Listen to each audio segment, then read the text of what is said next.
The hospital smell hit Olivia Carter before she even stepped through the automatic doors. Antiseptic mixed with something bitter she could never quite name, like hope struggling against inevitability. The ICU corridor stretched ahead, fluorescent lights buzzing overhead in that particular frequency that made her teeth ache. Her sneakers squeaked against linoleum that had been mopped so many times the pattern had worn to ghost shapes. Room 347. The numbers blurred as she blinked away the exhaustion of a sleepless night spent researching medical payment plans that all ended the same way. Denied. Insufficient funds. Try again later. Grandma Rose lay propped against pillows that seemed to swallow her diminishing frame, the heart monitor beside her bed creating a rhythm Olivia had memorized over the past week. Beep. Pause. Beep. Each sound a small promise that there would be another. The old woman's eyes opened, still sharp despite the pallor that had crept across her skin like frost on glass. "You look terrible, sweetheart." Olivia managed to smile, dropping into the chair that had molded to her shape over countless visits. The vinyl was cold through her jeans, but she barely noticed any more. "Says the woman hooked up to more machines than a spaceship." Rose's laugh turned into a cough that made the monitor spike. A nurse glanced through the doorway, assessing, then moved on. Olivia had learned the difference between concerning and critical. This was merely concerning. The doctor arrived at 8:47, his white coat carrying the scent of coffee and hand sanitizer. Dr. Richardson had kind eyes, which somehow made everything worse. Olivia preferred doctors who were direct, clinical, removed. Kindness in a physician meant they were about to deliver news that required it. "The imaging from this morning confirms what we suspected." He pulled up scans on the tablet, pointing to shadows Olivia couldn't interpret. "The valve deterioration has accelerated. We're looking at surgery within 3 weeks, possibly sooner." The room tilted slightly. Olivia gripped the chair arm. "And the cost?" "The procedure itself, hospital stay, follow-up care, we're estimating $45,000. Your grandmother's insurance will cover approximately 60% after deductibles." $45,000. Olivia's mental calculator, honed by years of balancing pennies, did the math instantly. $18,000 out of pocket. She had $847 in her checking account. Her most recent freelance article had paid $300 deposited yesterday. The rent on her studio was due in 12 days. "We can discuss payment plans, financial assistance programs." "Thank you, doctor." Rose's voice cut through with surprising strength. "We'll figure it out." After he left, the silence stretched between them like taffy, sweet and impossible to break cleanly. "Grandma, no." Rose's hand found hers, papery skin over bones that felt too delicate. "I've lived a good life, Livy. 82 years is more than fair. Don't. I won't have you bankrupting yourself for a few more years of an old woman watching game shows." Olivia's throat closed around words that wouldn't help anyway.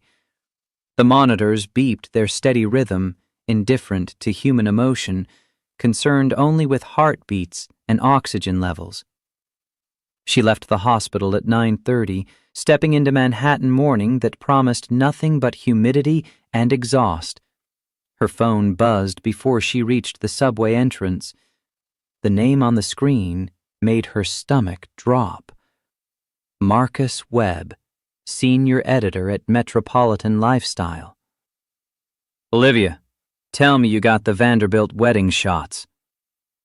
She closed her eyes. The Vanderbilt wedding. Yesterday. The assignment she'd completely missed because she'd been at the hospital, watching Rose's numbers fluctuate while a cardiologist explained valve replacement in terms she'd had to Google later. Marcus, I'm sorry. My grandmother. I don't pay for apologies. I pay for content. The wedding of the season, and you couldn't be bothered to show up? The subway grate beneath her feet rumbled with an approaching train. Someone jostled past, coffee sloshing dangerously close to her second-hand coat. I can make it up. Give me another assignment. I'll deliver twice the usual. You're already on thin ice, Carter. 3 missed deadlines in 2 months. I'm running a magazine, not a charity. Her fingers went numb around the phone. There's a celebrity wedding this weekend. Saturday, Grand Metropolitan Hotel. Some tech billionaire's cousin. Get me an exclusive.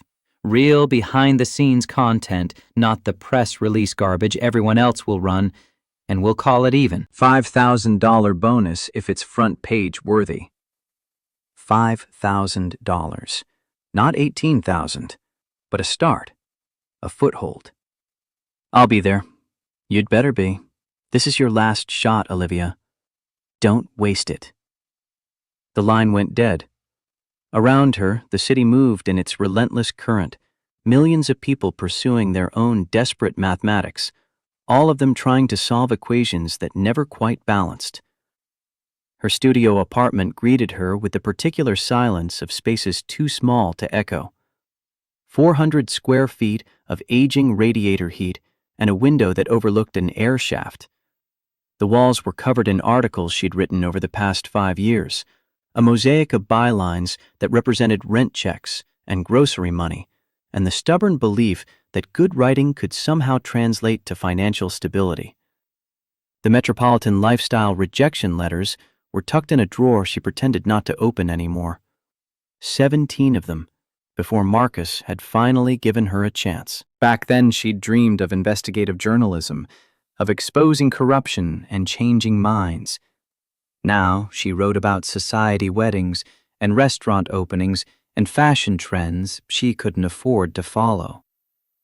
Her phone buzzed with a text from Rachel, her only friend who'd stuck around after college when everyone else had moved on to corporate jobs and salary negotiations.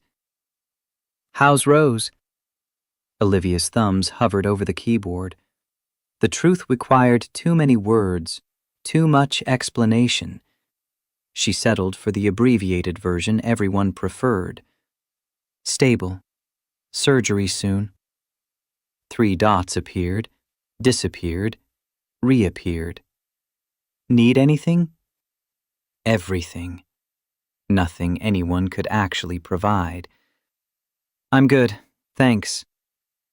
She made coffee in the machine that took 3 tries to start, burnt toast because the dial had broken months ago, and she'd learned to count seconds instead of trusting settings.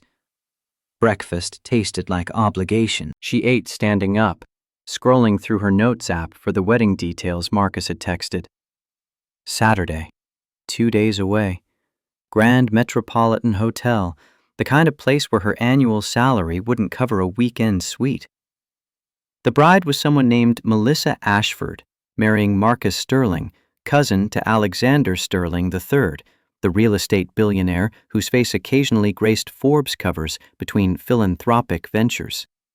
She'd need a dress.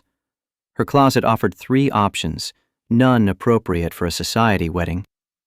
Rachel worked in fashion, had access to sample sales and designer cast-offs. Olivia typed out a text, deleted it, typed it again. Emergency dress situation. Can I borrow something fancy? Wedding Saturday. The response came immediately. Come by tonight. I have options. Rachel's apartment was everything Olivia's wasn't. Sunlight, square footage, furniture that matched. They'd been roommates once, before Rachel's fashion blog had exploded into a consulting business, and Olivia had stayed stubbornly committed to freelance journalism's financial roulette. The dresses hung in Rachel's spare closet like promises, silk and chiffon in colors that probably had names beyond blue and red. Rachel pulled out a powder blue sheath dress, simple lines, elegant without screaming for attention. This would be perfect. Modern bride vibes without trying too hard. Olivia held it against herself, studying the mirror. The color brought out something in her eyes, made her look less exhausted than she felt. "It's beautiful." "It's yours. Keep it." "Rachel, I can't." "You can, and you will. Consider it payment for all the times you proofread my copy at 3 a.m. They ordered Thai food from the place that knew their usual orders, ate straight from containers while Rachel talked about a new client, and Olivia pretended her mind wasn't running calculations about hospital bills and surgery dates and the slim probability of a $5,000 article saving anything at all. Saturday arrived with unseasonable warmth, the kind of October day that felt stolen from early September. Olivia dressed carefully in her studio, the borrowed dress fitting better than it had any right to, her makeup applied with the precision of someone who'd watched too many beauty tutorials while procrastinating on actual work. The Grand Metropolitan Hotel rose above Fifth Avenue like a monument to wealth she could observe, but never truly access. The lobby dripped with crystal chandeliers and marble floors that reflected everything back in muted gold. Women in designer gowns drifted past, their jewelry casual in the way that signaled real money, the kind that didn't announce itself because it never had to. Olivia approached the reception desk, press credentials ready. The woman behind the counter had the particular smile of someone trained to spot people who didn't belong. "Name, please?" "Olivia Carter, Metropolitan Lifestyle. I should be on the press list for the Sterling wedding." Fingers clicked across a keyboard. The smile never wavered, which was somehow worse than if it had. "I'm not seeing your name on the approved media list." "That's impossible. My editor confirmed. Perhaps you have the wrong event? We're hosting several functions today." Olivia's stomach dropped. The email from Marcus. She pulled it up, scanning the details she'd read a dozen times. Grand Metropolitan Hotel. Saturday. Sterling wedding. Floor number. The email mentioned a floor number. 15th floor. The celebrity wedding Marcus had actually assigned her to cover. Her fingers had written down 3rd floor. The note on her phone, transcribed in the hospital waiting room while Rose's machines beeped their persistent rhythm. She'd written the wrong floor. The woman was still smiling, waiting. "You're right, my mistake. Thank you." The elevator ride to 15 felt like ascending into different atmosphere, each floor a gradual increase in pressure. But when the doors opened, the hallway was empty. Closed doors giving nothing away. She tried 3 different ballrooms before a staff member informed her that the Vanderbilt Chen wedding, the actual celebrity event, was in the East Wing, already in progress, no additional press being admitted. Olivia stood in the empty corridor, the dress that had felt perfect now seeming ridiculous, her press credentials worthless. $5,000 evaporating. Her last chance with Marcus dissolving before she'd even attempted it. The elevator beckoned. She could leave, go home, start composing the apology email that would end with her unemployment.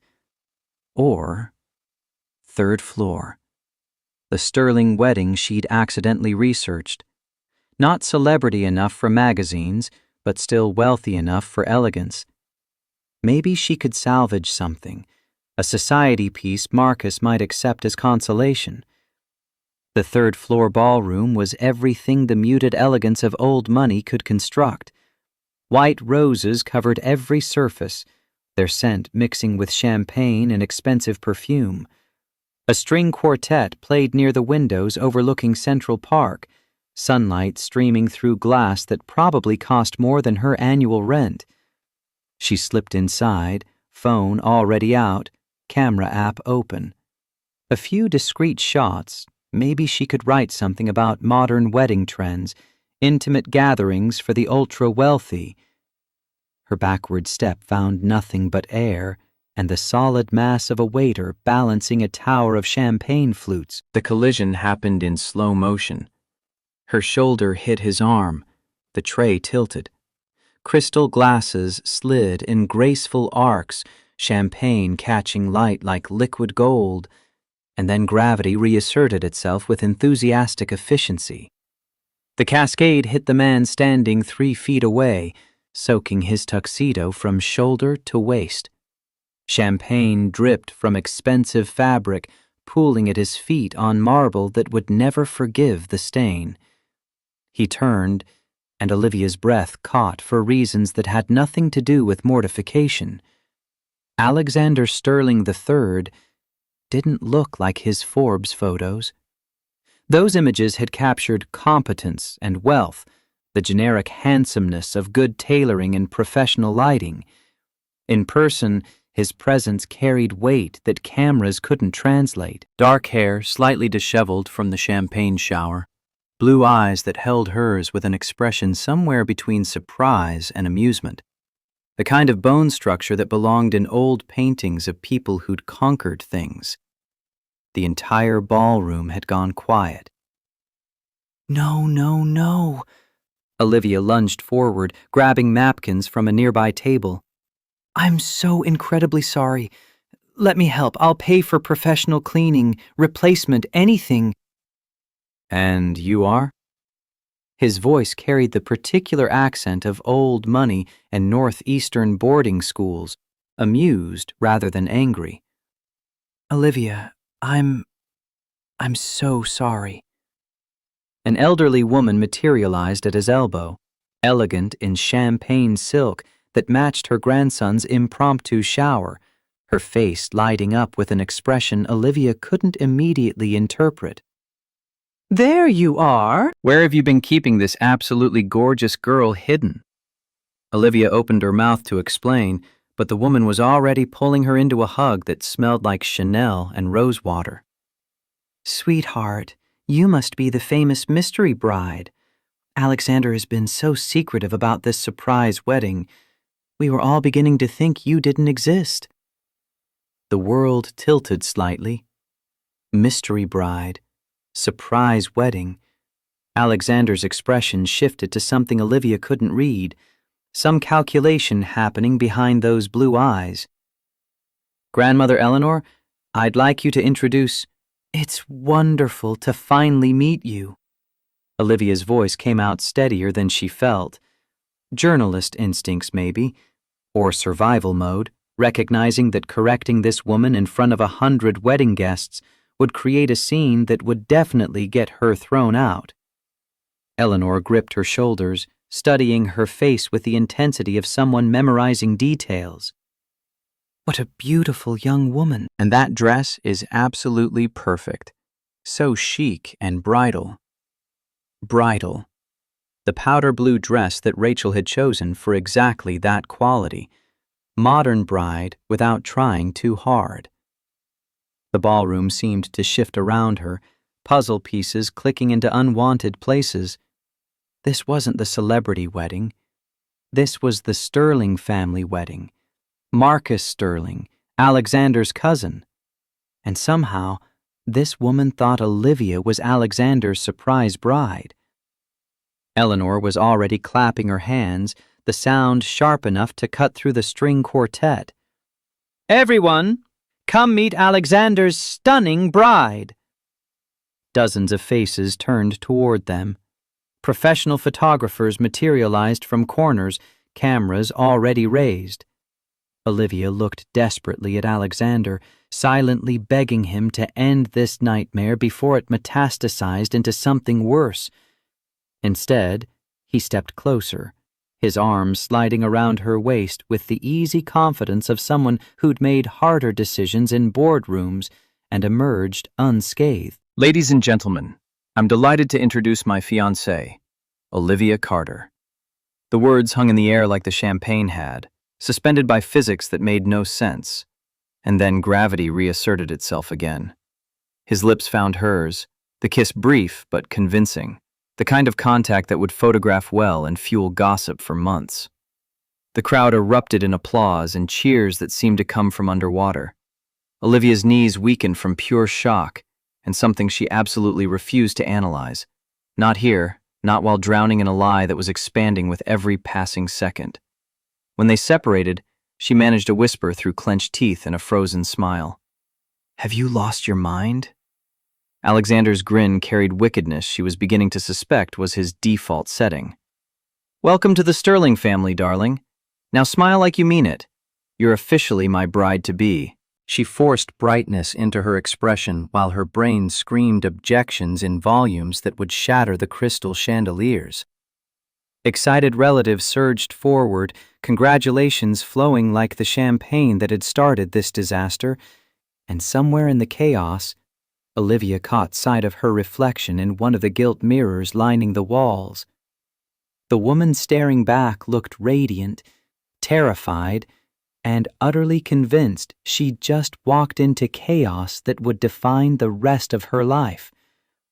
The photographer captured that moment, flash freezing her expression into evidence that would haunt her later. What kind of chaos have I just walked into? But the answer was already forming, written in the warmth of Eleanor's embrace, the curiosity in the faces surrounding her, and the steady pressure of Alexander's hand on her waist, anchoring her to a lie that felt increasingly like the only thing keeping her from floating away entirely. "Come, sweetheart." Eleanor linked arms with her, steering her toward a cluster of women who looked like they'd stepped from a Ralph Lauren catalog. "You simply must meet the family. We've been dying to know everything about you." Olivia's feet moved automatically, carrying her deeper into the beautiful disaster she'd created, one champagne-soaked step at a time. The ballroom blurred into faces and names she'd never remember, hands she shook on autopilot, while her mind raced through exit strategies that all ended badly. A great aunt who smelled like lavender asked about her family. An uncle wanted to know where they'd met. A cousin, third, second, demanded details about the proposal that had never happened. Olivia defaulted to journalist mode, answering questions with questions, deflecting with compliments, learning the ancient art of saying nothing while appearing to share everything. "And what do you do, dear?" This from a woman Eleanor introduced as Catherine, Alexander's stepmother. Her suit probably worth more than Olivia's car would have been if she'd owned a car. "I'm a writer." Interest sparked. "How wonderful. Novels?" "Journalism. Lifestyle pieces, mostly." Catherine's smile gained warmth, the kind reserved for acceptable professions that didn't embarrass the family at country clubs. "How lovely that Alexander found someone with actual career ambitions. His last girlfriend spent most of her time shopping." The comment hung in the air, loaded with implications Olivia didn't have bandwidth to unpack. Last girlfriend. Of course there had been others. Men who looked like Alexander didn't lack for options. The string quartet shifted into something slow and romantic. Eleanor appeared at her elbow again, her timing suggesting either incredible luck or deliberate choreography. "Time for the engagement dance." Panic must have shown on Olivia's face because Alexander materialized beside her, his hand finding the small of her back with unsettling familiarity. "Grandmother, perhaps—" "Nonsense. Everyone's waiting." The crowd parted, creating a space that felt more like a spotlight than a dance floor. Olivia looked up at Alexander, hoping her expression conveyed the absolute terror currently liquefying her spine. "Please tell me you know how to waltz." His smile suggested he was enjoying this far more than any reasonable person should. "Private school, remember?" She didn't remember anything except her complete lack of formal dance training and the very real possibility of destroying his Italian leather shoes. "Fantastic, because I have 2 left feet and 0 experience with anything fancier than middle school gym class slow dancing." "They're English, actually. The shoes." And you'll do better than you think. His hands settled into position, one on her waist, the other capturing hers, with the practiced ease of someone who'd been trained in ballroom dancing since childhood. She stood rigid as a mannequin, every muscle locked in anticipation of disaster. The music began, soft and achingly romantic, the kind of melody that belonged in old movies where people knew how to move with grace. Breathe. His voice, close to her ear, sent shivers down her spine that had nothing to do with the temperature. Just follow my lead. The first steps proved him spectacularly wrong about her abilities. She stepped on his feet 3 times in 15 seconds, apologizing in whispered bursts that probably carried to the front row of watching relatives. Stop apologizing and listen to me. Patient, surprisingly gentle. Look at my eyes, not at the floor. Olivia reluctantly lifted her gaze and found herself trapped in blue that held depths the photographs hadn't captured. Silver flecks caught the chandelier light, and despite being drenched in champagne earlier, he somehow smelled incredible. Expensive cologne layered with something uniquely masculine that her brain wanted to categorize and file for later analysis. Much better. His smile did things to her equilibrium that the champagne shower hadn't managed. Now tell me something. Why journalism? What? Your LinkedIn profile says you've wanted to be a journalist since you were 12. Why? She stumbled, nearly taking them both down. You read my entire LinkedIn profile? Most fascinating 5 minutes of my evening. Despite everything, the absurdity, the terror, the hundreds of watching eyes, Olivia felt herself relaxing slightly. Journalist instincts again, maybe. Give her a question to answer, and muscle memory took over. My dad always said I asked too many questions, that I was constantly sticking my nose where it didn't belong. And now you get paid to stick your nose where it doesn't belong.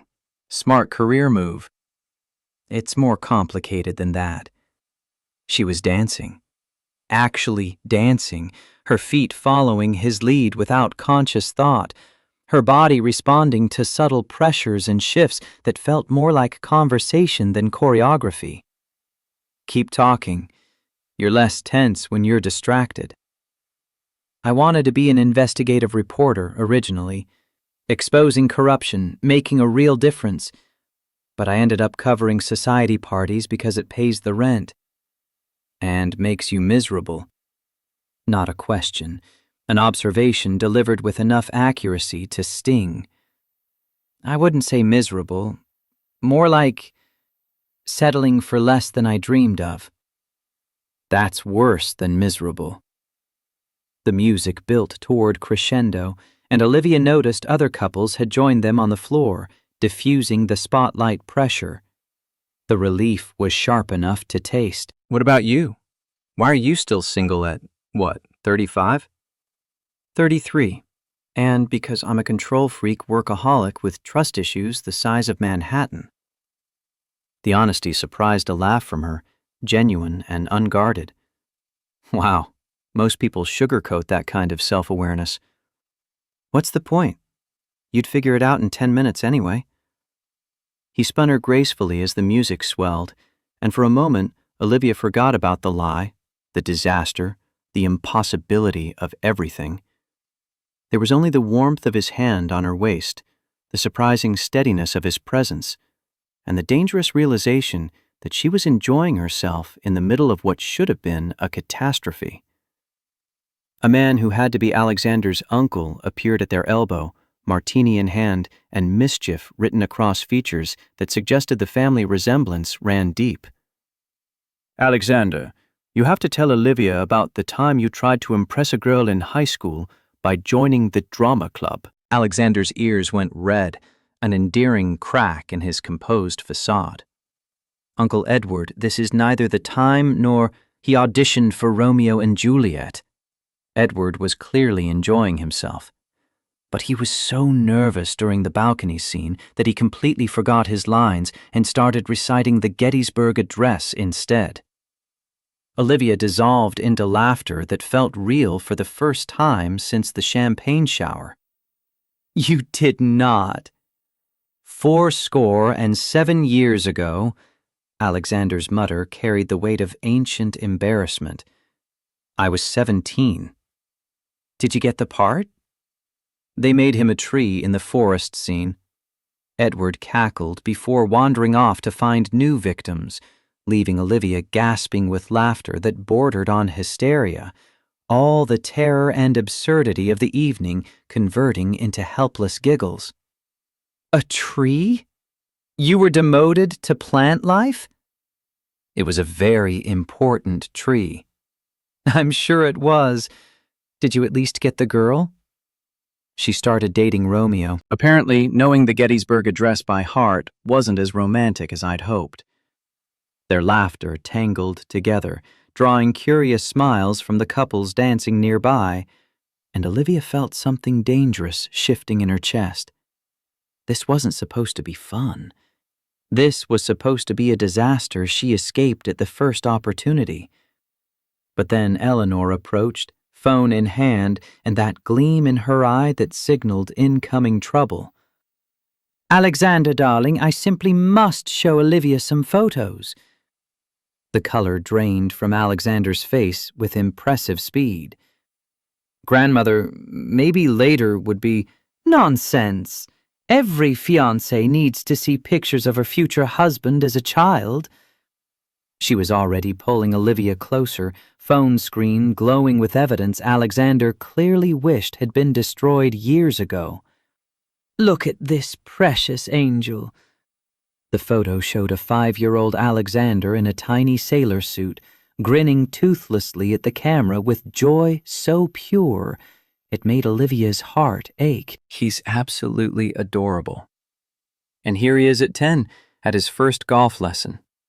Miniature golf attire, club too large for his small frame, intense concentration that must have been endearing to watch in real time. Eleanor swiped to another image, teenage Alexander in an obviously rented tuxedo, hair slicked back with too much product, nervous smile that showed vulnerability the man beside her had learned to hide. "He looked so sweet." Something in her voice made Alexander glance at her sharply, but she couldn't tear her eyes from the screen. The boy in the photo seemed so different from the confident businessman currently pretending she was his fiancée. Somewhere between 15 and 33, he'd learned to armor himself against the world, but the sweetness remained, buried under expensive suits and practiced composure. He was the most polite teenager. Eleanor beamed with grandmotherly pride. Always helped elderly ladies with their groceries. Volunteered at the animal shelter every weekend. Still does, actually. "You volunteer at an animal shelter?" Alexander looked distinctly uncomfortable with the attention. "It's not a big deal." "He's being modest." Eleanor's smile could have powered the chandeliers. "He's been helping at Second Chance's animal rescue for over 10 years. The dogs absolutely adore him." Olivia stared at Alexander, mentally updating her assessment. Ruthless businessman who'd had her investigated in 11 minutes also spent weekends helping homeless animals. The contradiction intrigued her more than she wanted to admit. The waltz ended with a flourish. Alexander dipped her gracefully, and she found herself staring up into those blue eyes while her brain processed too much information too quickly. She was starting to like him. Against every instinct that told her to run, to end this before it spiraled further, she was genuinely enjoying his company. That definitely wasn't part of any plan. The applause brought her back to reality. Alexander helped her upright, his hand steady on her lower back. "Not bad for someone with 2 left feet. Not bad for someone who recites presidential speeches during Shakespeare auditions." His laugh rumbled through his chest, close enough that she felt the vibration. "Alexander," another voice, female, carrying authority. "Bring Olivia over here. We want to hear all about how you two met." The panic returned in full force, flooding her system with adrenaline that made her fingers tingle. They didn't have a story. They'd been too busy not dying of embarrassment and navigating impromptu waltzes to coordinate basic lies. This was about to get very interesting, and not in ways that ended well for fraudulent fiancés. 3 hours into the most elaborate deception of her life, Olivia had somehow committed to hosting Thanksgiving dinner for 30 people in a studio apartment where the bed doubled as a couch. She'd also promised her secret chocolate chip cookie recipe to 4 different aunts.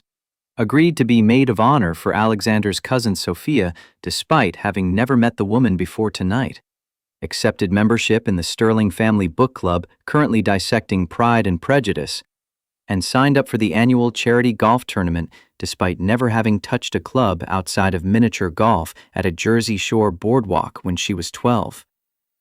The terrace offered temporary refuge from the ballroom's controlled chaos.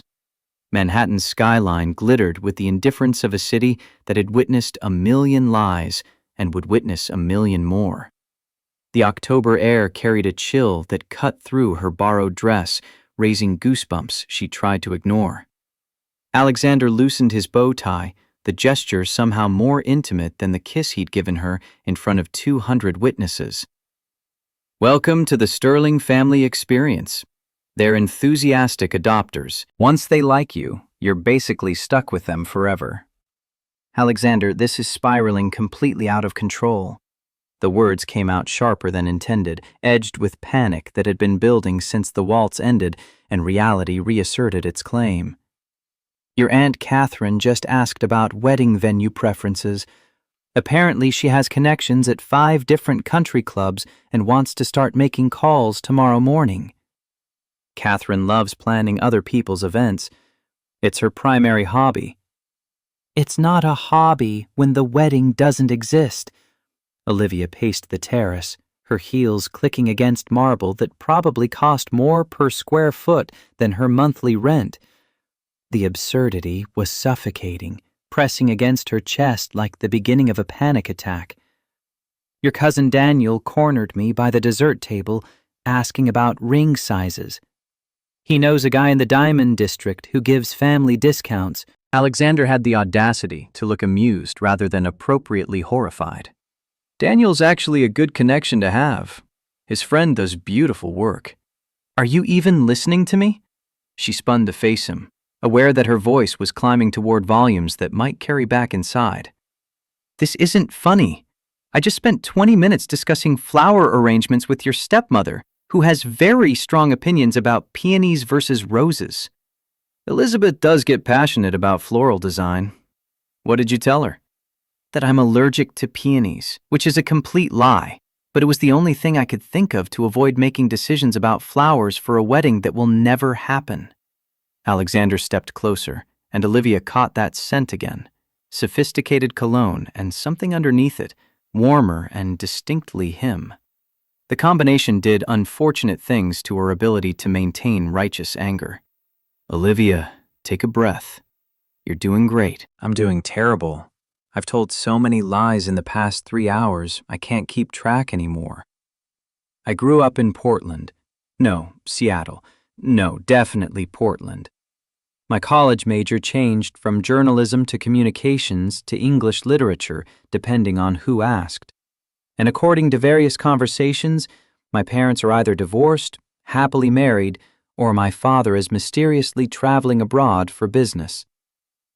The family won't compare notes until tomorrow at the earliest. We have time to coordinate details." "Coordinate details?" Her voice pitched higher, threatening hysteria. "Alexander, your grandmother pulled me aside and started discussing engagement party dates. She has her calendar out and everything. What did I say? That we wanted something intimate and small, which apparently translates to only 200 people in sterling family terms. She's already mentally booked the country club for next month. Alexander ran a hand through dark hair that the champagne shower had left slightly disheveled, finally looking concerned rather than entertained. Okay, that's more accelerated than I expected. You think? And then there's Tommy. The 9-year-old had attached himself to her after the waltz, eyes wide with the kind of hope that made lying to him feel like kicking puppies. That sweet boy has already planned our entire future together. Apparently, I'm taking him to Yankees games, teaching him how to make cookies, and helping with his volcano project for the science fair. Tommy gets attached quickly. He hasn't had many positive female role models since his parents' divorce. Don't. Olivia held up a warning finger, the gesture probably ineffective given that she was shivering now, the October wind cutting through silk that wasn't designed for actual weather. Don't you dare make me feel guilty about disappointing a 9-year-old with abandonment issues. I'm already hanging on by a thread here. Alexander shrugged out of his jacket without comment, draping it over her shoulders. The fabric held his warmth, and she hated how much comfort that simple gesture provided. Look, I know this got bigger than either of us anticipated. He settled into one of the elegant outdoor chairs positioned for people who had time to admire skyline views. But my family genuinely likes you, Olivia. That's not something that happens often. She pulled the jacket tighter, grateful for the warmth and the excuse to avoid his eyes. What do you mean? The last woman I brought to a family event was my ex-girlfriend, Olivia. Within an hour, Grandmother Eleanor was making passive-aggressive comments about her interesting fashion choices. Aunt Catherine critiqued her table manners. Uncle Edward was placing bets on how long the relationship would last. How long did it last? 2 more weeks. She said my family was aggressively judgmental and socially exhausting. Alexander's smile carried old wounds he'd clearly made peace with. She wasn't wrong. Your family is a lot to handle. The admission slipped out before Olivia could stop it, and she winced at her own rudeness. Sorry, I didn't mean... No, you're absolutely right. They're opinionated. They ask intensely personal questions. They meddle constantly, and they have zero concept of boundaries. He leaned forward, blue eyes serious in the ambient light from the ballroom. But they welcomed you completely. In 3 hours, you've charmed every single person in that room. Do you have any idea how remarkable that is? Warmth spread through her chest, dangerous and unwelcome. I was just trying not to blow our cover. You were being yourself, and they love you for it. Before she could formulate a response to that loaded statement, the terrace doors burst open and Tommy came racing out, bow tie hanging loose around his neck, dress shoes abandoned somewhere along the way. There you are! Aunt Olivia, you have to come back inside. Great Uncle Arthur is about to tell the story about Alexander's first business deal when he was 12. Alexander groaned with impressive theatricality. Oh no. It's the one about the lemonade stand and how you tried to franchise it to all the kids in the neighborhood but ended up in a turf war with the girl next door who was selling cookies. Tommy's excitement vibrated through every word, his small hand grabbing Olivia's to pull her toward the doors. That's not exactly how it happened. Alexander's protest lacked conviction, defeated before it began. Come on! Great Uncle Arthur does all the voices and everything. The ballroom welcomed them back with warmth that felt genuinely affectionate rather than performative. The Sterling family might be overwhelming, but watching the way elderly relatives beamed at younger generation, how cousins teased each other with obvious love, how everyone seemed genuinely excited to include her in their circle, it struck something deep in Olivia's chest. Great Uncle Arthur had gathered an audience near the ornate fireplace, his distinguished appearance and magnificent white mustache giving him the air of someone who'd commanded attention for 8 decades and had no intention of stopping now. Ah, there's the lovely bride-to-be. Come here, my dear. You simply must hear about your fiancé's early entrepreneurial adventures. Please don't. Alexander's muttered plea disappeared into Arthur's theatrical warmth. Our young Alexander was quite the businessman, even at 12. Set up a lemonade stand outside the family house. Premium lemonade, mind you, real lemons, organic sugar, 50 cents a cup, which was highway robbery for 1995, but the boy had vision. The gathered family members chuckled with the ease of people who'd heard this story multiple times, but still found it charming. Olivia discovered she was genuinely curious about young Alexander's business ventures. The boy from Eleanor's photos transformed into someone she could almost see clearly. But then the little Parker girl, 2 houses down, started selling homemade cookies for 25 cents each.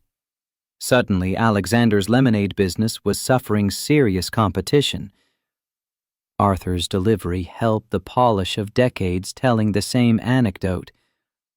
What did he do? The question came from Alexander's cousin Claire, though she'd clearly heard this answer before. He attempted a hostile takeover. Our 12-year-old mogul marched over to her house with a briefcase, an actual briefcase he'd borrowed from his father, and proposed a merger. He wanted to combine their operations, Parker's Cookies and Sterling's Lemonade, a joint venture. Did it work? Olivia found herself invested despite knowing this was all feeding the deception. The Parker girl told him his lemonade was too sour and his business proposal was stupid. Arthur's eyes twinkled with delight at the memory. Then she set up a second cookie stand right next to his lemonade stand and started offering free cookies with every glass of store-bought lemonade she'd purchased from the grocery and marked up. She undercut him with his own product? The realization made Olivia laugh, imagining 12-year-old Alexander's face when his competitor weaponized the very market he'd tried to dominate. Destroyed his profit margins completely. But here's the brilliant part. Instead of admitting defeat, Alexander convinced his younger sister Abigail to set up a third stand selling fresh fruit salad, positioned strategically between the 2 competing stands. What was the strategy? Olivia was fully committed to the story now, journalistic instincts recognizing good narrative structure. The idea was to create a healthy eating destination zone. Customers could get a complete balanced snack experience, fruit, cookies, and lemonade, all in one convenient location. And did it work? For exactly 1 day, until Abigail ate most of the fruit inventory and all 3 stands got shut down by the Homeowners Association for operating without proper permits. The group erupted in laughter that felt inclusive rather than mocking, and Olivia heard herself joining them with genuine amusement. She could picture it perfectly. Determined 12-year-old Alexander with his briefcase and big dreams, getting outsmarted by a cookie entrepreneur and neighborhood regulations. That's actually brilliant strategy for a kid. See? I told you she was perfect for him. Eleanor materialized at Olivia's elbow with the timing of someone who'd been waiting for this exact moment. Smart and supportive. That's exactly what our Alexander needs. Grandmother. Alexander's attempt at intervention died as Eleanor steamrolled forward with the determination of someone who'd raised 5 children and wasn't about to let a little thing like logic slow her down. Now, Olivia, dear, I was just talking to my friend Catherine, not our Catherine, the other Catherine from the garden club, and she mentioned that Riverside Country Club has a cancellation for next spring. Beautiful venue, overlooks the water, absolutely perfect for a spring wedding. Should I have her put your name on the waiting list? The panic Olivia had managed to suppress on the terrace came roaring back with renewed vigor. That's so thoughtful, but we haven't really discussed timing yet. Of course, of course. You young people like to take your time planning these days. Very wise. Eleanor patted her arm with a kind of affection that made lying feel like betraying a favorite aunt. But just so you know, spring dates book up quickly, and June weddings can be so cliché, don't you think? Absolutely. Olivia had no idea what she was agreeing to, her mental bandwidth consumed by trying to remember which lies she'd told to whom. Eleanor, stop terrorizing the poor girl. Arthur intervened with a conspiratorial wink at Olivia. She just got engaged. Give her time to breathe before you start planning the entire wedding. I'm not terrorizing anyone. I'm being helpful. Someone needs to guide these young people through the process properly. Eleanor's defense carried the conviction of someone who genuinely believed event planning was a form of love. Do you know Alexander has never even been engagement ring shopping? He probably doesn't know the first thing about diamonds. I've never needed to know about diamonds. Alexander's diplomatic response suggested this wasn't his first time navigating Eleanor's enthusiasm. Well, you do now. Eleanor looked positively delighted at the prospect of educating her grandson about jewelry. Olivia, dear, what's your preference? Classic solitaire? Three-stone setting? Vintage Art Deco style? The question hit like physical force. Ring preferences. Of course people would ask about rings. That was basic engagement protocol, and somehow in all the chaos, neither she nor Alexander had thought to coordinate that particular detail. I haven't really thought about it much. The honest answer felt safer than inventing preferences she'd have to remember later. A woman who's not obsessed with ring details? Uncle Edward appeared with a fresh martini, his timing suggesting the Sterling family operated with some kind of collective consciousness that sensed when additional chaos would be entertaining. Alexander, you'd better marry this one quickly before she changes her mind. Speaking of which, Aunt Catherine joined the growing circle, and Olivia suppressed the urge to flee into the Manhattan night. Have you two discussed the practical details? Where will you live, Olivia? Will you be keeping your apartment? We're still figuring things out. Alexander's smooth intervention bought her a moment to breathe. Sensible.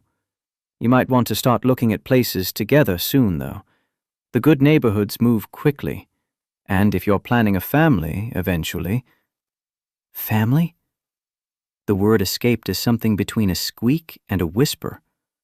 Well, naturally, you do want children, don't you? Catherine looked genuinely surprised, as if the possibility of someone not wanting to immediately reproduce had never occurred to her. Alexander has always been wonderful with kids. Tommy adores him, and Alexander's been fantastic with him since the divorce. Olivia looked desperately at Alexander, silently begging for rescue from a conversation that was careening into territory she couldn't navigate without a detailed map and several years of therapy. Children are something we've definitely talked about, but we're taking things one step at a time. His firm response created breathing room, and Olivia could have kissed him for the save.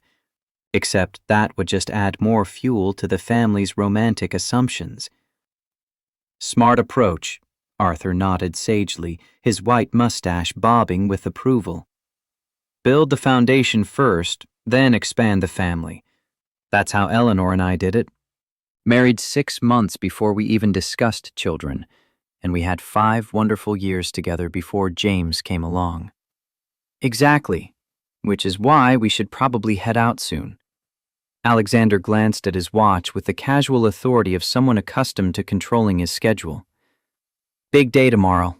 Lots to discuss privately. The promise in those words sent heat creeping up Olivia's neck that had nothing to do with the ballroom temperature. Of course. You two lovebirds need your alone time.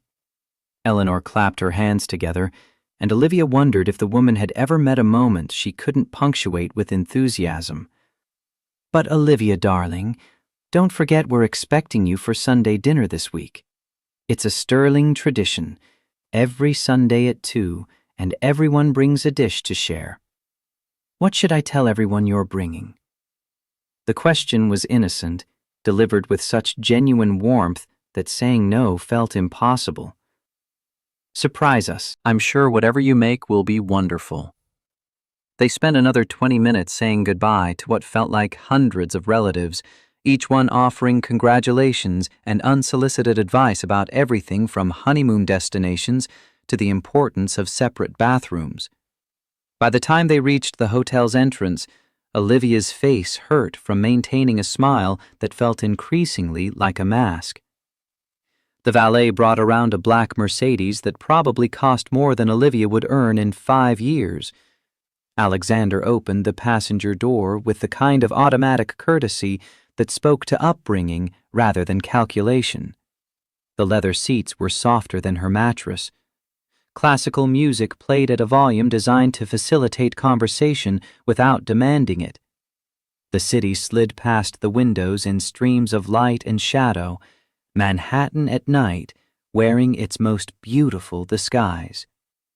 I think I'm in way over my head. Olivia let her head fall back against the headrest, exhaustion finally asserting its claim now that performance was no longer required.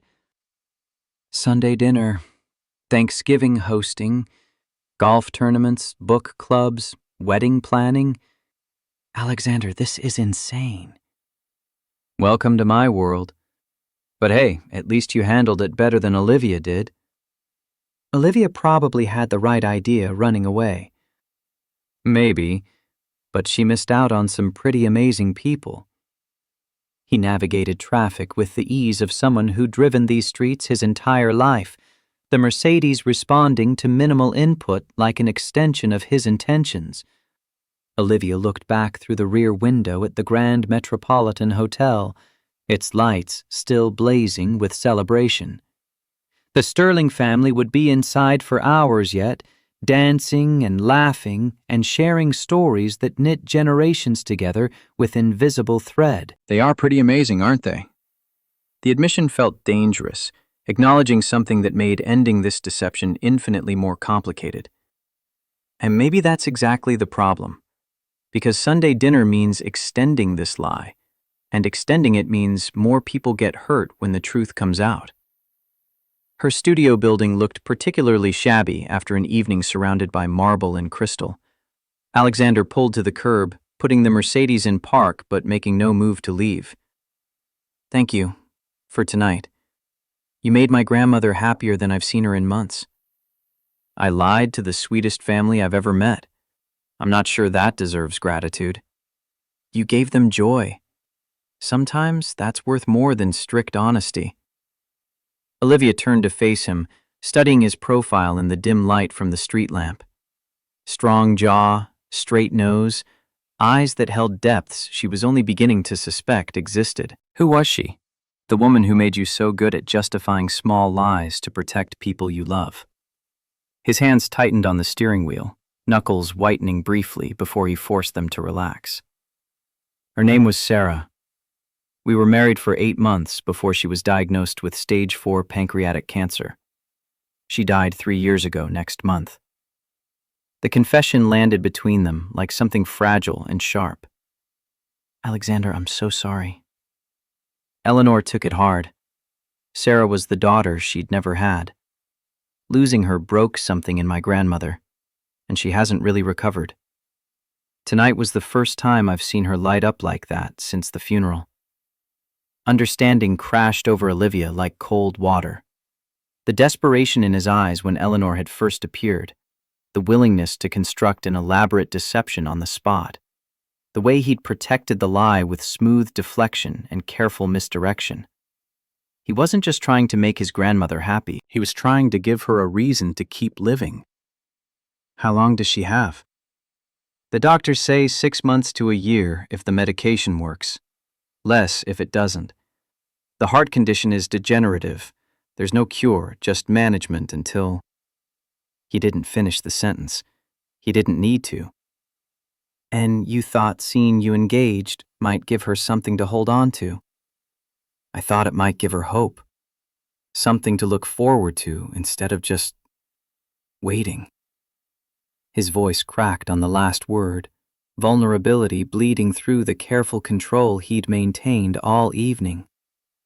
Olivia's phone buzzed in her purse, probably Rachel checking if she'd survived the wedding, but the sound reminded her of the other phone call, the one that had driven her to this particular disaster in the first place. "I need to tell you something. The reason I was at your cousin's wedding," She explained quickly. The wrong floor number, the celebrity wedding she was supposed to cover, Marcus, and the $5,000 bonus that had evaporated the moment she'd walked into the wrong ballroom. "So you're not just a random wedding crasher. You had an actual assignment that you're now going to fail because you spent the evening pretending to be engaged to me." "Pretty much." "How much trouble are you in?" "I'm probably fired. Marcus was already on thin ice with me. This was supposed to be my redemption assignment." Alexander was quiet for a long moment, the kind of silence that suggested calculations happening behind eyes that had made millions through strategic thinking.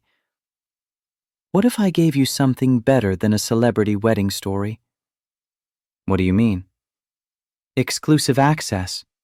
Real insider perspective on the Sterling family. Not the society page fluff everyone else gets, but actual depth." The family business, the philanthropic work, the real story behind the public image.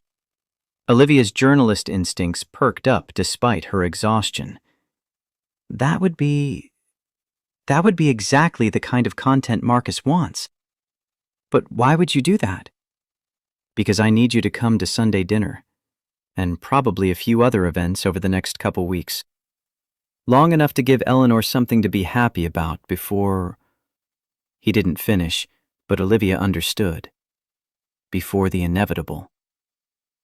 "And you'll pay me for the article?" "I'll do better than that. I'll cover your mother's medication costs. The $800 a month you mentioned in your phone call at the hospital this morning."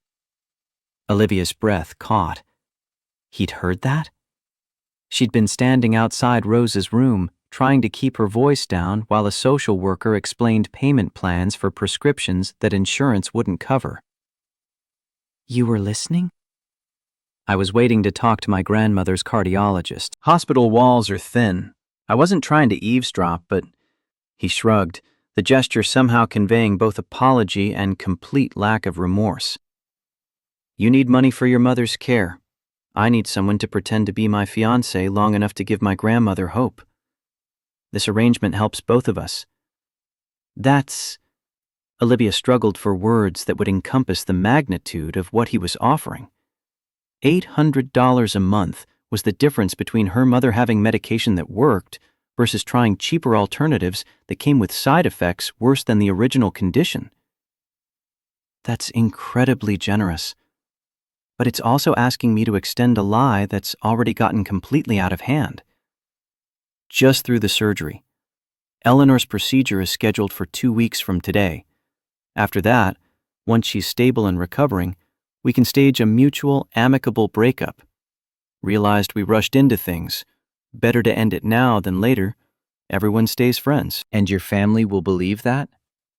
"They'll be disappointed, but they'll understand. What matters is that Eleanor will have had something to hold on to through the surgery, something that gave her joy."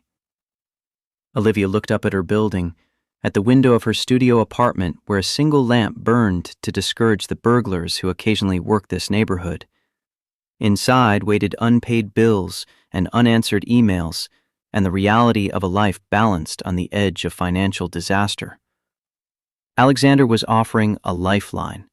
Temporary, conditional, wrapped in deception, but a lifeline nonetheless. "What about the exclusive access? You'd really let me write about your family?" "As long as you're fair.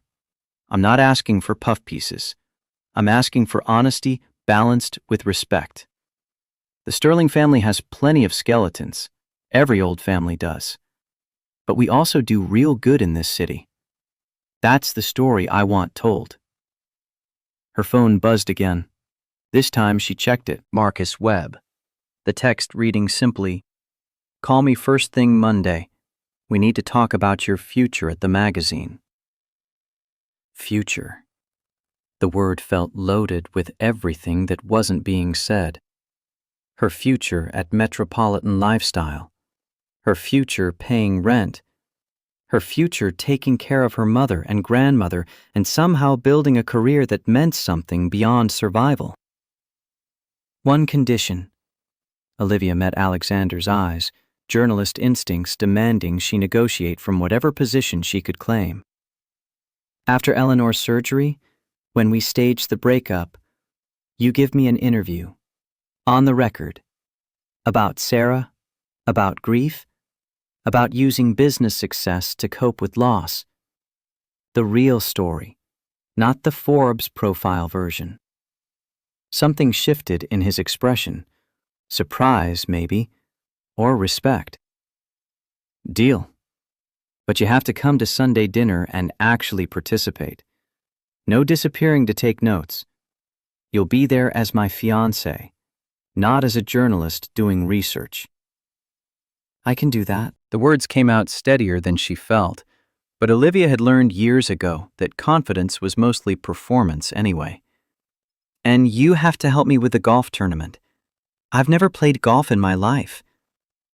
Alexander's laugh was genuine, surprised from him, like she'd reached past his defenses without warning. That I can definitely help with, though watching you try to drive a ball off the tee might be the most entertainment I've had in years. Glad my athletic incompetence amuses you. Your athletic incompetence is endearing. Trust me, the Sterling family golf tournament is more about drinking and socializing than actual skill. You'll be fine. He put the Mercedes back in drive, a clear signal their negotiation had concluded. I'll pick you up Saturday at 10. We'll get you proper golf attire and spend the afternoon at the driving range so you don't accidentally kill anyone at the tournament. That's a low bar for success. I work with what I've got. His smile did unfortunate things to her equilibrium, warming parts of her chest that had no business responding to a man she'd known for less than 6 hours. Alexander? She paused with her hand on the door handle, suddenly needing to ask the question that had been building since the waltz. Why didn't you just tell Eleanor the truth right away? In that first moment when she mistook me for your fiancé, you could have corrected her immediately. He was quiet for a long moment, hands resting on the steering wheel, eyes focused on something beyond the windshield. Because for the first time in 3 years, I saw her look at me the way she used to. Before Sarah died. Before the heart condition. She was happy, Olivia. Purely, genuinely happy. And I couldn't bear to take that away from her. The honesty in his voice made Olivia's throat tight. Even if it meant lying to everyone you love? Especially because it meant lying to everyone I love. Sometimes the kindest thing you can do for people is let them believe in something beautiful, even if it's not quite real. Olivia climbed out of the Mercedes into the October night, Alexander's jacket still draped over her shoulders. She'd return it Saturday, she told herself, along with the dress she'd need to explain to Rachel somehow. Her phone buzzed the moment she stepped into her building's lobby. Unknown number. Miss Carter, this is Patricia Reynolds from Manhattan Society Weekly. I hope I'm not calling too late, but I received the most interesting tip about a surprise engagement at the Meridian Hotel tonight. Alexander Sterling III and lifestyle journalist Olivia Carter. This is absolutely perfect, a real Cinderella story. We'd love to feature you both in our next issue. Olivia's blood turned to ice, her fingers numb around the phone. I'm sorry. Who is this? Patricia Reynolds, senior correspondent for Manhattan's premier society publication. We're very interested in your story. The engagement photos are already circulating on social media. Someone from the wedding posted them to Instagram, and they're getting remarkable engagement. Our readers would love to know more about how you and Mr. Sterling met. Social media. Photos. Manhattan Society Weekly. The disaster was metastasizing in real time, growing beyond anything they could control with careful lies and strategic exits. I'll need to discuss this with Alexander first. Of course, of course. But don't wait too long, darling. News like this travels fast in our circles, and we'd hate for another publication to scoop us on the story of the year. Patricia hung up before Olivia could formulate a response. She stood in her building's lobby, still wearing the powder blue dress and Alexander's tuxedo jacket, and felt the full weight of what they'd started crushing down on her shoulders. This wasn't going to end in 2 weeks with a quiet breakup. This was going to explode across society pages and social media feeds and every platform where people consumed stories about beautiful, wealthy people doing beautiful, wealthy things. Her phone rang again. Alexander. I just got a call from Manhattan Society Weekly. Patricia Reynolds. She called me too.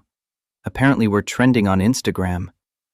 His voice carried stress she hadn't heard before, the smooth control fraying slightly at the edges. What do? We give them an interview. Tomorrow, if possible. Control the narrative before it controls us. Alexander, I write for Metropolitan Lifestyle. I'm supposed to be writing about other people's engagements, not starring in one for Manhattan Society Weekly. Then write about it from the inside. Make it part of the exclusive access. The journalist who fell for the billionaire while covering the wrong wedding. That's a compelling angle. It was a compelling angle. The kind of meta-narrative that Marcus would probably love, assuming he didn't fire her first for completely missing the assignment he'd actually given her. I'll call Patricia back in the morning. Set up something for early afternoon, before Sunday dinner. About Sunday dinner, Alexander's hesitation made her stomach drop. Eleanor's already texted me 3 times about what you're bringing. She's very excited about whatever you're planning to surprise everyone with. Olivia looked around her studio apartment, at the kitchenette that boasted a 2-burner stove and a microwave from 2008. Her cooking skills extended to pasta, scrambled eggs, and toast that sometimes came out burnt despite her best efforts. I'm going to need help. Saturday, after golf attire shopping. We'll pick up ingredients and I'll teach you Eleanor's famous apple pie recipe. It's the one dish that guarantees family approval. You can bake? Surprise colored her voice more than she'd intended. My grandmother taught all of us when we were kids. She believes everyone should know how to create something with their hands that brings people joy. Tommy's learning now. He's the one who'll probably ask you for cookie lessons at Sunday dinner. Right, Tommy. The 9-year-old who'd already mapped out their future together with the optimism of someone who still believed adults kept their promises. This is getting really complicated. Yeah, welcome to my life. His attempt at levity fell flat, both of them too aware of the machinery they'd set in motion and their rapidly diminishing ability to stop it. Get some sleep, Olivia. Tomorrow's going to be a very long day. He hung up before she could respond, leaving her standing in her studio apartment with a borrowed dress, a stranger's jacket, and the growing certainty that she'd just agreed to something that would either save her financially or destroy what remained of her integrity. Possibly both. Monday morning delivered Marcus Webb's voice through Olivia's phone with the particular aggression of someone who'd already consumed 3 espressos and made a dozen calls before 8 a.m. Carter, I've been reading the preview coverage of Patricia Reynolds' Wednesday piece. Apparently, you're engaged to Alexander Sterling? Olivia sat up in bed, her studio apartment still dark except for the ambient glow of Manhattan never quite sleeping beyond her window. The borrowed dress from Saturday hung on her closet door like evidence of crimes she was still committing. Marcus, it's complicated. It's brilliant, is what it is. You've got exclusive access to one of Manhattan's most private families. I want a series. 6 articles, deep dive into Sterling Enterprises, their philanthropic work, the real story behind the Forbes profile. Real journalism, Carter. The kind you keep telling me you want to do. Her brain struggled to process the reversal, sleep still clinging to thoughts that felt too fragile for this conversation. You're not firing me? Firing you? I'm promoting you. Senior correspondent, full benefits, actual salary instead of freelance poverty. But only if you deliver content that makes the Sterling exclusive worth what I'm paying you. Can you do that? The question hung in the air with the weight of everything she'd been working toward since graduating with a journalism degree and dreams too big for the reality of media economics. Yes, absolutely. Good. First piece due Friday. 5,000 words on Alexander Sterling, the man versus the myth. I want truth, Carter, not propaganda for your future husband.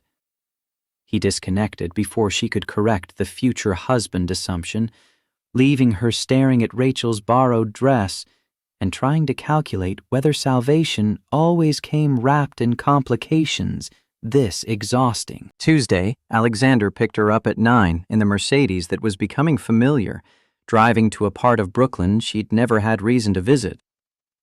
Second Chance's Animal Rescue occupied a converted warehouse, the exterior unpromising, but the interior transformed into something that smelled like kibble and hope.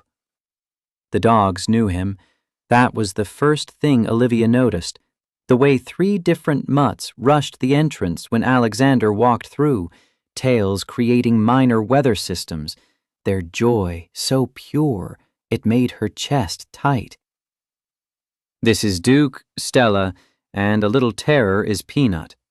Alexander crouched to their level, accepting canine affection with the unself-conscious ease of someone who'd done this hundreds of times.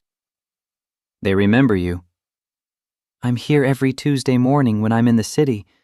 Have been for 11 years. A woman emerged from the back, 50-something with gray hair and paint-stained overalls, her face splitting into genuine delight when she spotted Alexander. Alex, and you brought someone. This must be the famous fiancé I've been reading about on Instagram. Olivia, meet Patricia. Different Patricia, not the magazine one. She founded this place 17 years ago. Patricia's handshake was firm, her assessment direct. He's never brought anyone here before. Not since Sarah. The names settled between them, and Olivia watched something shift in Alexander's expression. Old grief worn smooth by time, but never quite disappearing. Sarah loved this place. We adopted Charlie together, about 6 weeks before she got diagnosed. He was with her until... He didn't finish. He didn't need to. Where's Charlie now? He's here. Couldn't bear to keep him after. Reminded me too much of her. But I visit. Patricia led them to a quieter section where older dogs waited with the patient resignation of animals who'd learned that good things came slowly. A golden retriever lifted his head from worn bedding, his muzzle white with age, and his tail began a tentative wag when he recognized Alexander. Hey, buddy. Alexander settled beside the dog, fingers gentle through fur that had lost its puppy softness. Charlie leaned into the touch with complete trust, and Olivia understood she was witnessing something private being shared because Alexander had decided she was worth the vulnerability. She took notes while he explained why he chose this particular charity, because Sarah had believed in second chances for animals nobody else wanted, because maintaining the connection felt like honoring her memory properly, because sometimes the kindest thing you could do was show up consistently, even when it hurt. The article practically wrote itself in her head, the real man emerging from underneath the Forbes profile myth, someone who kept promises to dead wives and aging dogs, who showed love through presence rather than grand gestures. Wednesday, Patricia Reynolds' article crashed Manhattan Society's website within 90 minutes of publication. The photos were devastating evidence of chemistry Olivia couldn't deny. Her looking at Alexander like he'd hung the moon personally, him touching her face with tenderness that cameras captured and immortalized. Her phone exploded with texts from numbers she didn't recognize, friend requests from people she'd never met, interview requests from publications that had rejected her pitches for years. Rachel called 3 times before Olivia answered, her voice vibrating with excitement. "You're trending on 3 different platforms. The Times just called me asking for background on you. This is insane." "This is a disaster that photographs well. This is you finally getting the recognition you deserve. Just, for fake dating a billionaire instead of the actual journalism you've been doing for 5 years." The observations stung with accuracy. Olivia didn't have bandwidth to examine. Her laptop was open to the article she owed Marcus by Friday, the cursor blinking accusingly over a blank document that should contain profound insights about Alexander Sterling, but currently held only her growing certainty that she'd tangled herself in something with no clean exits. Thursday brought Eleanor's phone call at 7 a.m., her voice carrying calm that terrified Olivia more than panic would have. "Dear, I wanted you to hear it from me first. The surgery is scheduled for tomorrow morning, 6 a.m. They had a cancellation with Dr. Chen. He's the best cardiac surgeon on the East Coast. And my doctors think it's better not to wait." "Tomorrow?" The timeline compression hit like physical force. "I know it's sudden, but I'm ready. And I wanted to tell you, whatever happens tomorrow, these past weeks have been wonderful. You've given an old woman something beautiful to hold on to." Olivia's throat closed around words that wouldn't help. What could she say? That the beautiful thing was built on deception? That she was being paid to extend a lie? That somewhere between the champagne shower and now, she'd stopped being able to distinguish performance from reality? "You're going to be fine. The doctor said you're in excellent condition for the surgery." "We'll see what we'll see. But Olivia, dear, I need you to promise me something." "Anything." "Give it a real chance. You and Alexander. I see the way you look at each other when you think nobody's watching. That's not acting. That's 2 people too scared to admit what they're feeling." After Eleanor hung up, Olivia sat in her studio apartment surrounded by evidence of the life she'd built through determination and student loans, articles covering walls, rejection letters in drawers, the particular silence of spaces occupied by people who worked too hard to afford anything better. Her mother called at noon, voice stronger than it had been in months. "Livy, I don't know how you managed it, but my prescription coverage came through. The insurance company approved the appeal I didn't even know you'd filed. The expensive medication, the one that actually works, I can afford it now." Olivia's chest tightened around the lie she knew was truth. Alexander.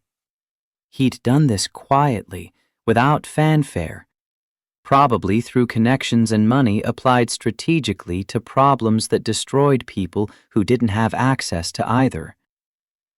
"I'm so glad, Mom. You deserve to feel better." "I do feel better. For the first time in months, I feel like I might actually get well. I owe you so much, sweetheart. I know I haven't been the mother you needed after your father died, but you've been the daughter I didn't deserve." The conversation ended with promises to visit soon, and Olivia understood that Alexander Sterling had just purchased something she couldn't repay: her mother's health, wrapped in insurance approvals and coverage extensions that cost him nothing but meant everything to women like them who lived paycheck to paycheck. She finished the article at 11 p.m. Thursday, 5,000 words that exposed Alexander with surgical precision.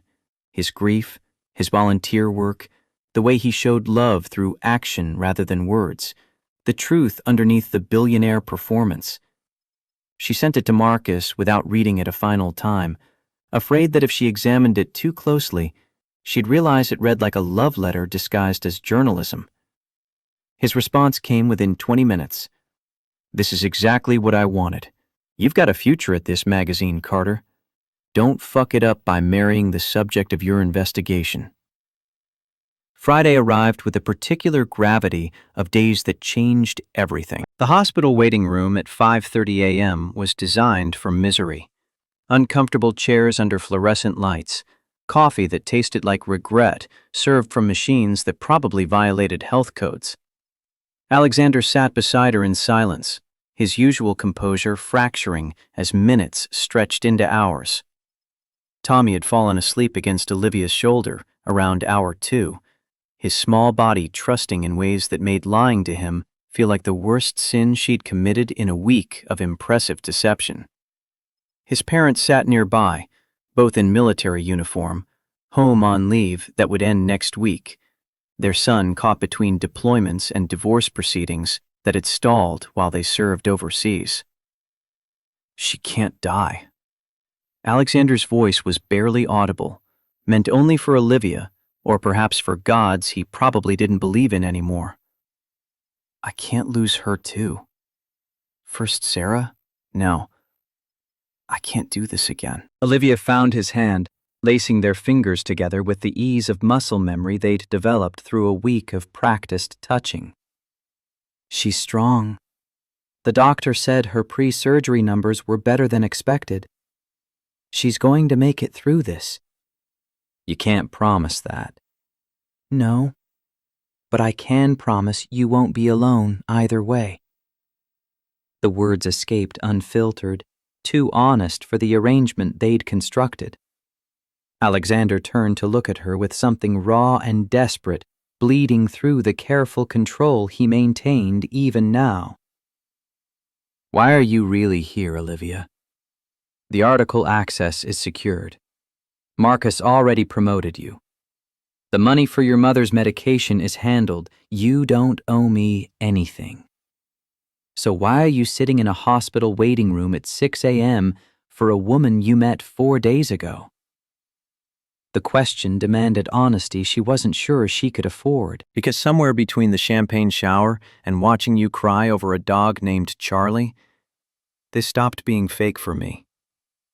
I care about Eleanor, about Tommy, about your whole overwhelming family that adopted me in 3 hours and made me feel like I belonged somewhere for the first time since my dad died." She tightened her grip on his hand. "And I care about you, Alexander, which is possibly the stupidest thing I've ever admitted, given that we're business associates engaged in mutually beneficial deception. But there it is. The truth you keep asking for." His fingers tightened around hers, and for a moment, she thought he might say something that would change everything. But then the surgical doors opened and Dr. Richardson appeared, still in scrubs, his expression carefully neutral. "Mr. Sterling?" They stood together, Olivia's hand still locked with Alexander's, Tommy jerking awake with the startled confusion of children pulled from dreams into fluorescent reality. "The surgery went better than we anticipated. Your grandmother is strong, stronger than her age and condition suggested. The repair was successful. She'll need monitoring, but the prognosis is excellent." Relief hit Alexander like a physical blow. His knees actually buckled slightly, and Olivia found herself supporting him while Tommy cheered and his parents embraced, and the waiting room that had contained nothing but fear transformed into space that could hold hope again. "Can we see her?" "She's in recovery now. Another hour, then immediate family only for brief visits." After Dr. Richardson left, Alexander pulled Olivia into an embrace that felt different from all their previous choreographed touching. Desperate, grateful, real in ways that had nothing to do with performance for audiences. "Thank you for being here, for caring when you had no obligation to." "I think we're past obligations." She pulled back enough to see his face, finding tears he wasn't bothering to hide. I think we have been for a while now. Eleanor looked impossibly small in the hospital bed, tubes and monitors crowding her slight frame. But her eyes were clear when they opened, finding Alexander first and then Olivia standing close enough that their shoulders touched. You're both here. Of course you are. My stubborn grandson who can't admit when he cares about someone, and the girl too brave for her own good. Her voice was weak but steady, carrying the particular authority of women who'd survived wars and losses and came out the other side still capable of loving fiercely. How do you feel, grandmother? Like I've been opened up and sewn back together by someone who learned surgery from YouTube tutorials.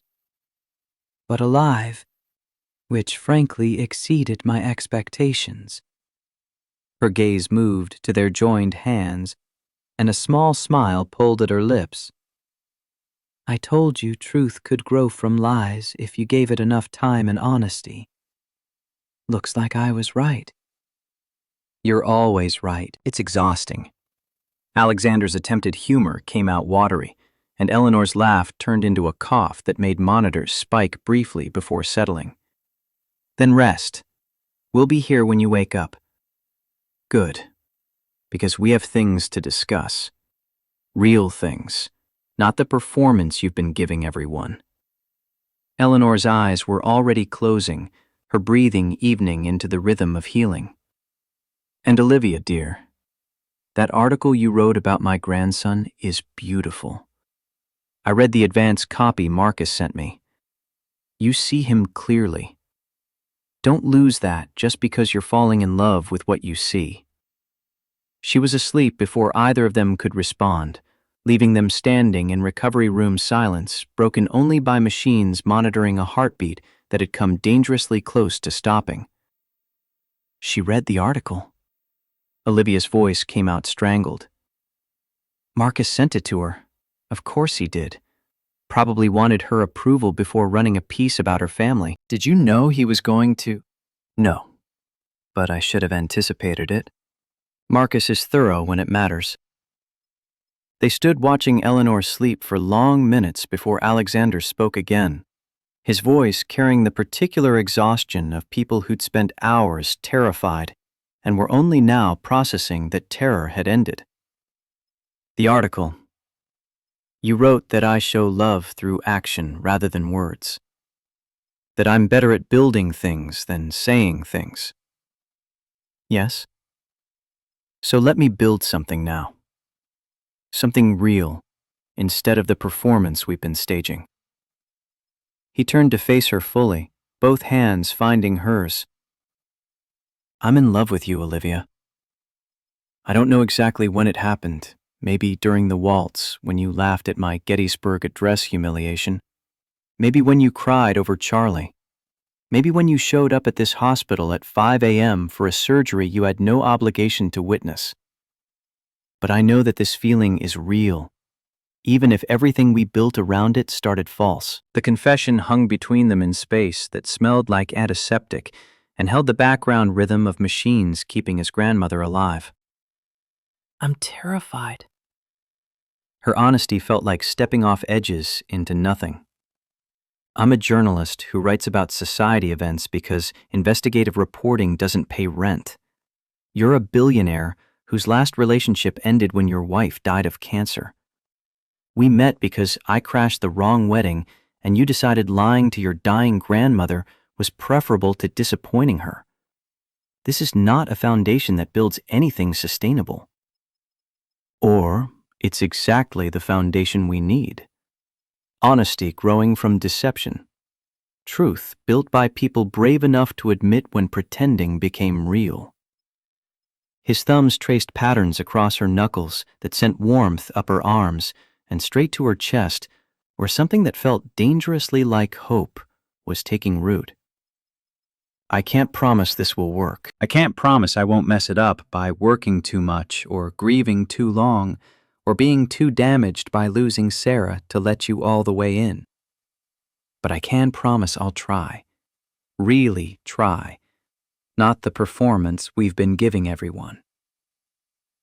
Olivia looked at him, really looked, and saw past the expensive clothes and the Forbes profile and the billionaire performance to the man underneath who cried over dogs and kept promises to dead wives and showed up for grandmothers and nephews who needed him. Okay. The word came out smaller than she intended.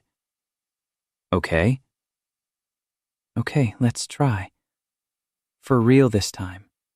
No lies, no performance, just two people figuring out if chemistry and champagne spills and shared trauma can become something that lasts.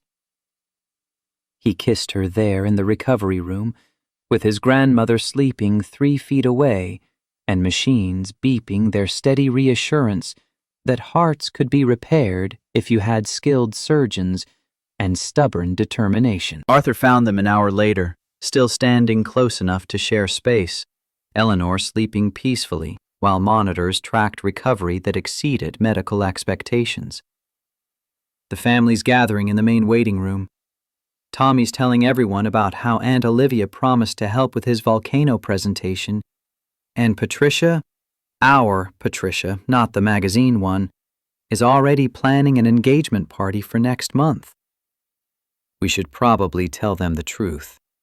Olivia's voice carried resignation she felt in her bones. That we're not actually engaged. That we've been lying since Saturday. That this whole thing started as a mutually beneficial arrangement that spiraled into... Into what, exactly? Arthur's question was gentle but demanding, the kind that expected honest answers. Into something real that we're trying to figure out how to honor without the scaffolding of lies holding it up. Alexander's answer clearly satisfied Arthur, whose smile suggested he'd suspected as much all along. Then tell them that. The truth is usually more interesting than the fiction anyway. And this family has survived worse scandals than two people falling in love unconventionally. The waiting room held half the Sterling family tree, all of them looking up when Olivia and Alexander entered together. Catherine stood from her chair, Sophia paused mid-sentence, and Tommy launched himself at Olivia with the projectile enthusiasm of 9-year-olds who hadn't learned to moderate their affection. Is Grandma Eleanor okay? Can we see her? Did you tell her about the volcano? She's okay. Surgery went well. And I think the volcano can wait until she's had more time to recover. Alexander cleared his throat, drawing attention that came immediately because Sterling family members had been trained since birth to recognize when someone was about to make an announcement. Before everyone starts planning engagement parties and booking venues, Olivia and I need to tell you something. The truth about how we actually met and why we let you believe we were engaged when we weren't. The silence that followed carried the particular weight of families realizing they'd been deceived by people they trusted. Olivia forced herself to meet their eyes as Alexander explained, the wrong wedding, the champagne shower, Eleanor's assumption, their decision to go along with it for her sake.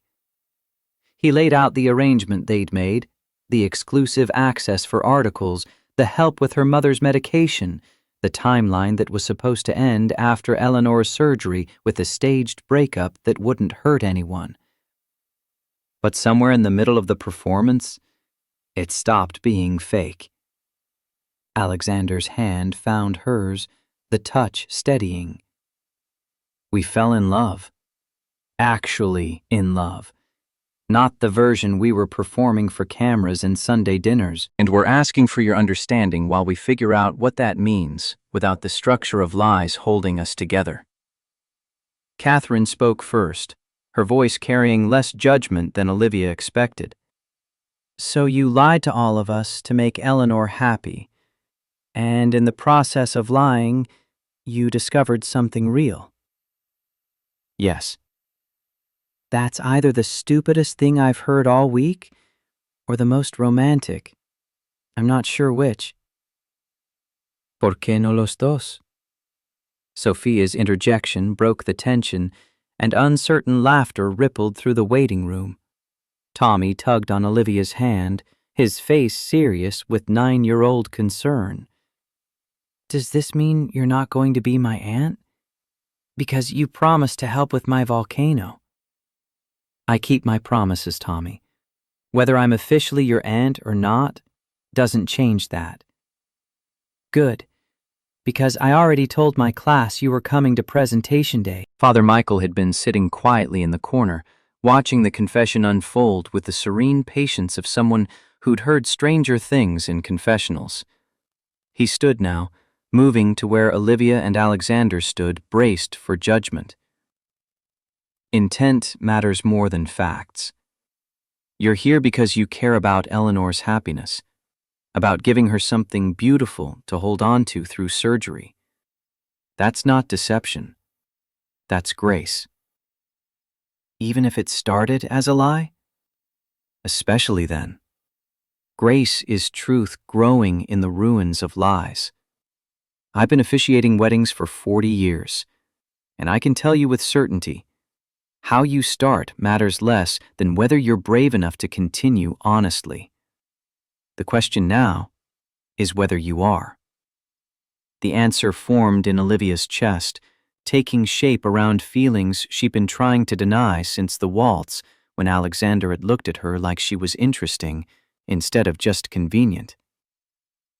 "Yes, we are." 6 months later, Olivia stood in Eleanor's garden, wearing a simple white dress she'd chosen specifically because it didn't look anything like the powder blue number she'd borrowed from Rachel for a wedding that had changed her entire life. The October day had given way to April warmth, roses blooming with the enthusiastic chaos of flowers that had survived winter and come back stronger. Rachel finished pinning the last flowers in Olivia's hair, real peonies this time, because the allergy had been a lie and Alexander had remembered and sent 3 dozen that morning with a card reading simply, "Truth is better than fiction." "You look happy. Really happy. Not performing for cameras happy." "I am. Terrified, but happy. That's how you're supposed to feel before marrying a billionaire you met by dumping champagne on him at the wrong wedding. When you put it that way, it sounds completely insane. The best love stories usually are." Also, your article series won a national magazine award last week. So you managed to fake date your way into both true love and actual journalism credibility. I'd say you're doing fine. The garden had been transformed with fairy lights strung between trees that were learning to bloom again after winter, chairs filled with people who'd become family through the beautiful chaos of the past 6 months. Eleanor sat in the front row, looking healthy enough that the surgery seemed like a bad dream instead of a reality they'd all survived together. Tommy fidgeted in the second row, wearing a suit that would probably be too small by summer, holding the rings with the seriousness of someone entrusted with important responsibilities. His parents sat beside him, their divorce finalized, but their co-parenting functional enough that Tommy seemed more settled than he'd been at Christmas. Grandma Rose occupied the seat of honor beside Eleanor. The 2 women who'd raised them, comparing notes in whispered conversations about grandchildren and second chances, and the particular grace of bodies that kept working despite medical professionals' skepticism. Father Michael stood beneath an arbor constructed specifically for this ceremony, his kind eyes twinkling as Olivia made her way down a path she'd walked dozens of times for Sunday dinners and holiday gatherings and quiet afternoons helping Eleanor tend roses that had become her responsibility now that the older woman couldn't kneel as easily. Alexander waited at the end, looking like he'd been designed specifically to make white button-downs and gray suits seem like formal wear instead of business casual. The sight of him made her breath catch, the way it had during the waltz when she'd first suspected she was falling for someone she'd met by accident and chosen on purpose. The ceremony was brief, their vows briefer. Promises they'd already been keeping for months, formalized now with rings and witnesses, and the particular weight of choosing each other in front of everyone they loved. I promise to always tell you the truth, even when lies would be easier. Olivia's voice only shook slightly, carried on April wind that smelled like roses and possibility. To choose you every day, not because I have to, but because I want to. To build something real from the beautiful disaster we started with, and to never, under any circumstances, attend weddings on the wrong floor of hotels. Laughter rippled through the chairs, and Alexander's smile suggested he'd been waiting for her to work that detail in somewhere. I promise to see you, really see you, the way Sarah taught me to see people. To love you not despite how we began, but because of it. Because you taught me that sometimes the best things start unconventional and grow into exactly what we need. And I promise to always make your coffee with extra foam, even when we're 80 and can't remember why it matters. Father Michael pronounced them married with obvious satisfaction, and Alexander kissed her like he'd been waiting months to do it, without an audience or cameras or any reason beyond wanting to. The reception dissolved into the particular joy of family celebrations that had become familiar over 6 months of Sunday dinners and holidays and Tuesday morning shelter visits where Charlie had finally decided Olivia was acceptable company. Too much food, dancing on grass that would probably never recover, Tommy stealing cake with the confidence of someone who knew Aunt Olivia would pretend not to notice. Marcus Webb showed up wearing a suit that suggested he owned clothes beyond the rumpled disasters he wore to the office, bringing a gift wrapped professionally and a card that read, "Keep writing truth. It's more valuable than you think." Patricia Reynolds from Manhattan Society had sent flowers with a note. Best meet cute I've covered in 15 years. Thanks for the exclusive. As the sun set and fairy lights took over illumination duties, Olivia found herself standing with Alexander at the garden's edge, watching people they loved celebrate something that had started as performance and become the truest thing in her life. Any regrets about crashing the wrong wedding? Alexander's arms circled her waist from behind, pulling her back against his chest in the particular way that had become their habitual configuration. Only that I didn't spill champagne on you sooner. That would have made the timeline complicated. We'd have been strangers lying to my grandmother instead of people who'd built something real first. She turned in his embrace, finding his face in the growing darkness lit by fairy lights that made everything look slightly magical. Do you think she knew? Eleanor, I mean. That first night, did she actually believe we were engaged? Or was she just better at chess than both of us? I think she knew exactly what she was doing. Creating circumstances where we'd be forced to spend time together, to see each other clearly, to build something that couldn't exist if we'd met conventionally. She's a manipulative matchmaker who engineered an entire relationship. She's a wise woman who recognized what we were too scared to admit. His kiss tasted like wedding cake and champagne that hadn't been spilled this time. And somewhere in the background, Olivia heard Tommy explaining to his classmates about the time Aunt Olivia crashed the wrong wedding and changed everything. The story would get embellished over years, details shifting as memory converted truth into legend. But the core would remain. Two people who met by accident, lied to a grandmother who saw through them immediately, and discovered that sometimes the best foundations are the ones you build by choosing honesty after deception. Eleanor caught Olivia's eye from across the garden, raising her glass in a toast to chaos and grace and truth growing from beautiful lies. Olivia raised hers in return, grateful for wrong floor numbers and mistaken identities, and elderly women who knew better than the people living their own love stories. Grateful for second chances and Sunday dinners, and 9-year-olds who believed in promises. Grateful for the article series that won awards and the exclusive access that became a career. Grateful for mothers whose medication was covered, and grandmothers whose surgeries succeeded, and families that formed from nothing but kindness and persistence. Most grateful for the champagne shower that had washed away who she'd been and left space for who she'd become. Someone brave enough to crash the wrong wedding and wise enough to stay when staying meant admitting that accidents sometimes led exactly where you needed to go. Above them, stars emerged in a sky clear enough to actually see them, rare for Connecticut in April. The music shifted to something slow, and Alexander pulled her toward the makeshift dance floor where other couples were swaying. Think you've improved since that first waltz? I only stepped on your feet twice during the ceremony processional. I'd call that progress. Significant progress. By our 10th anniversary, you might not step on me at all. Ambitious goals. I like it.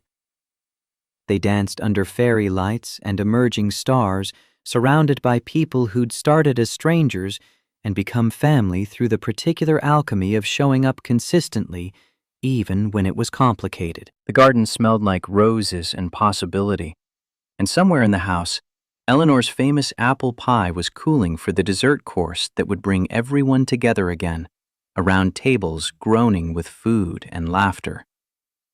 This was what truth looked like when it grew from lies, messy and beautiful and real in ways that performance could never achieve. And if the foundation was unconventional, built on champagne showers and wrong floors, and grandmothers who orchestrated meetings disguised as accidents, well, sometimes the best structures were the ones you constructed by accident and chose to maintain on purpose. The song ended, but they kept dancing anyway, because some moments deserved extension beyond their prescribed limits. Because they'd learned that rules were guidelines and conventions were suggestions. And the best stories were the ones you wrote yourself by being brave enough to begin honestly after starting with lies.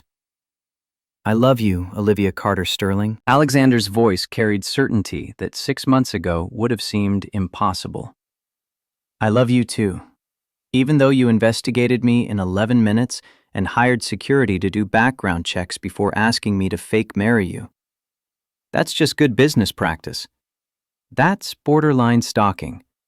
Borderline is technically not illegal. You're lucky you're pretty. I'm lucky you crashed the wrong wedding. They were both right. The luck had been mutual, the crash fortuitous, the wrong wedding exactly right in ways that made sense only in retrospect, when you could see how accidents became intentions and lies transformed into truth through the patient application of honesty and time. The reception continued into night, fairy lights competing with stars, music competing with laughter, and somewhere in the middle of it all, two people who'd met by spilling champagne on expensive tuxedos danced like they'd been doing this for years instead of months, because in all the ways that mattered, they had been. Since that first waltz when they'd both suspected they were falling but were too scared to admit it. Since the Sunday dinners where performance gave way to reality. Since the hospital waiting room where terror converted to relief and relief made space for love to finally admit what it had been all along. The best stories didn't always start with truth. Sometimes they started with people brave enough to make truth out of lies, to build foundations from disasters, to choose each other after every reason to walk away had been examined and dismissed. Sometimes the best stories started with the wrong wedding and the right person, with champagne showers and elderly matchmakers, with journalists who asked too many questions and billionaires who answered honestly. And sometimes, if you were very lucky, those stories ended exactly where they were supposed to, in gardens full of roses and family, under fairy lights and stars, with forever stretching ahead, like a promise you intended to keep.